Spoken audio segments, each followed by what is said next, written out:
let's suppose Dr. Phil lost his show, lost the Dr. Phil show. Oprah stopped paying for it. And what happened, and with the nice severance package that he was able to get from leaving the Dr. Phil show, he was set for life. He didn't want to bother working anymore. Most people would say that Dr. Phil was unemployed, right? Well, not economists. That's for sure.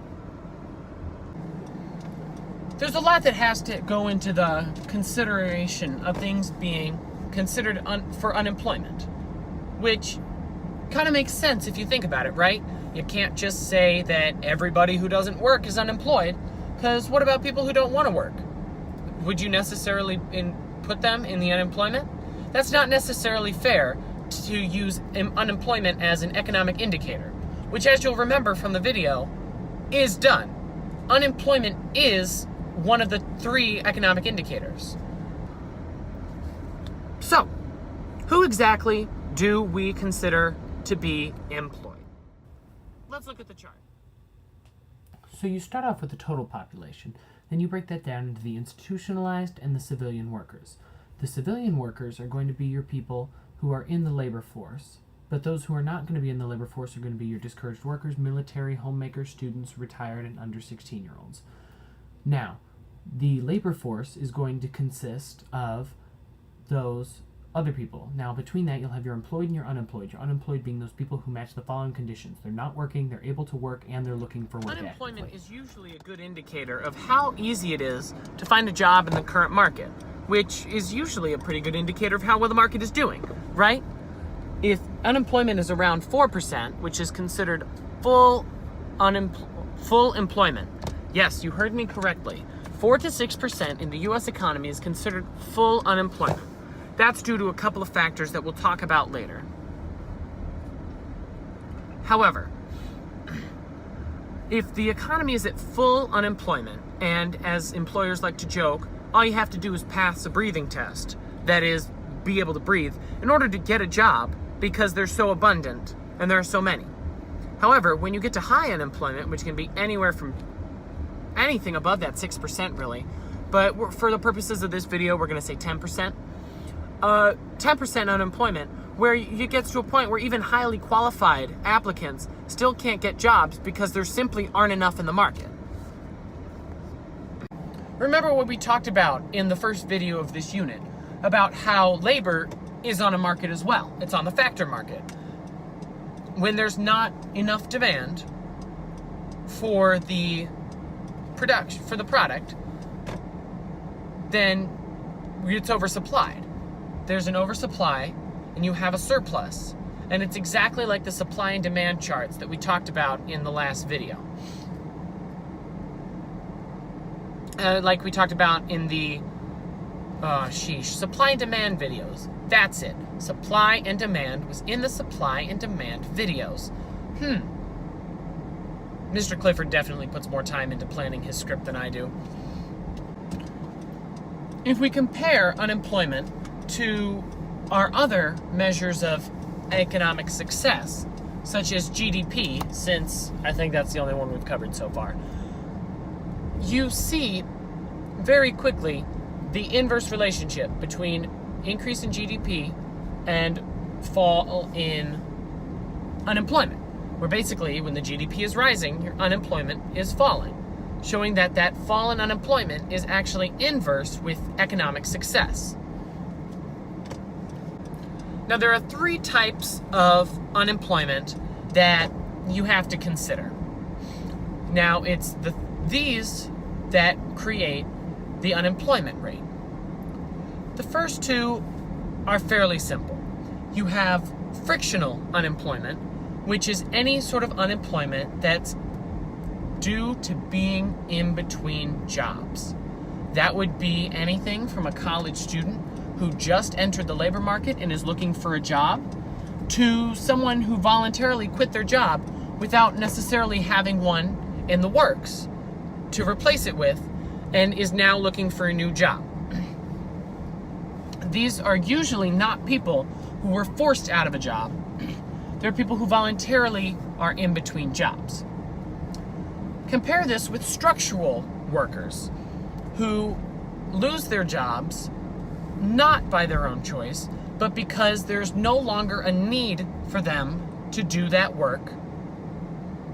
The lack of need for them to do the work comes from one of two places, usually.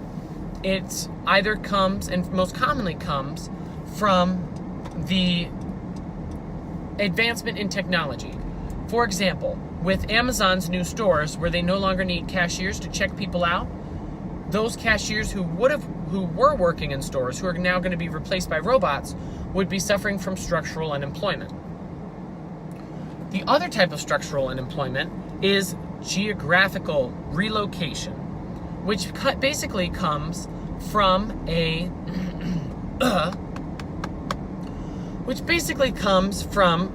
a company relocating and not bringing all the workers with them. Because the job still exists, but exists in a different location, that employee loses their job and is unemployed. That falls under the category of structural unemployment. The final type of unemployment is cyclical unemployment. Now, this is the one that tends to vary more often. The first two are always there, and that's what gives us that natural rate of unemployment, that 4 to 6% that we talked about. However, the cyclical comes from when it's not a lack of demand for the job per se, but when companies can't continue to have those jobs because the business cycle, they're in the low points of the business cycle. For example, if a company lost a lot of money in a really bad deal and they had to let go of one of their teams because they could no longer afford to have that team, that would be cyclical unemployment. Ooh, what is this? That's I just found my way all the way around. Interesting. I'm finding new places in my neighborhood. That's good. Now, it's important to also remember that where you are will also affect kind of the demographics of the unemployment, right?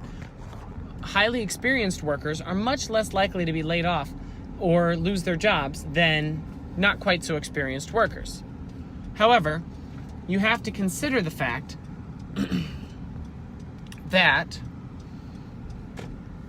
it's not always the workers' fault when they lose their jobs. There is an element of government interference as well. You'll remember from the video on price floors and ceilings. You remember ceilings down low, prices up high, everybody's gonna take econ to the sky. That's not it. Give me a second, I'm gonna think about that. Oh.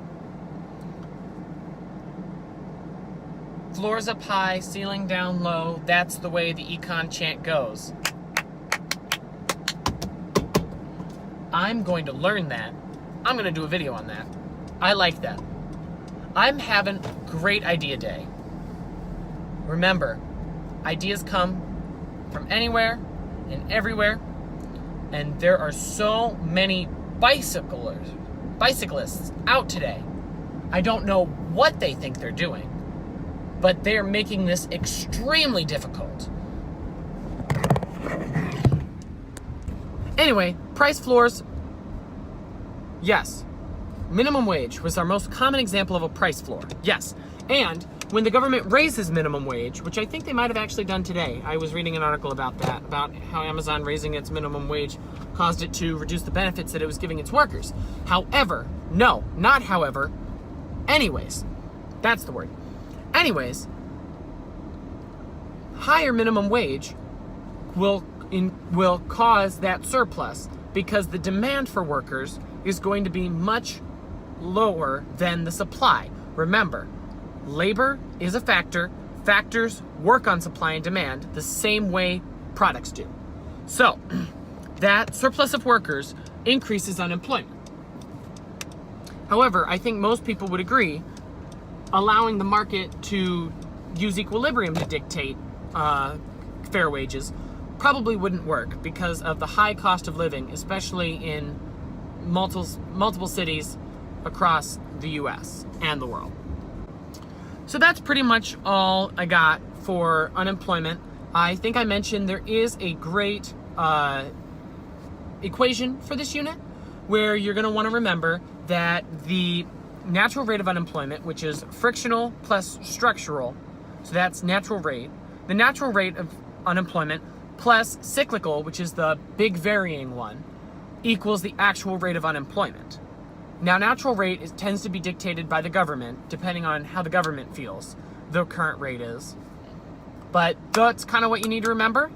Remember, like and subscribe this video. I actually hate myself for saying that, but this is Duncan driving away with AP Economics.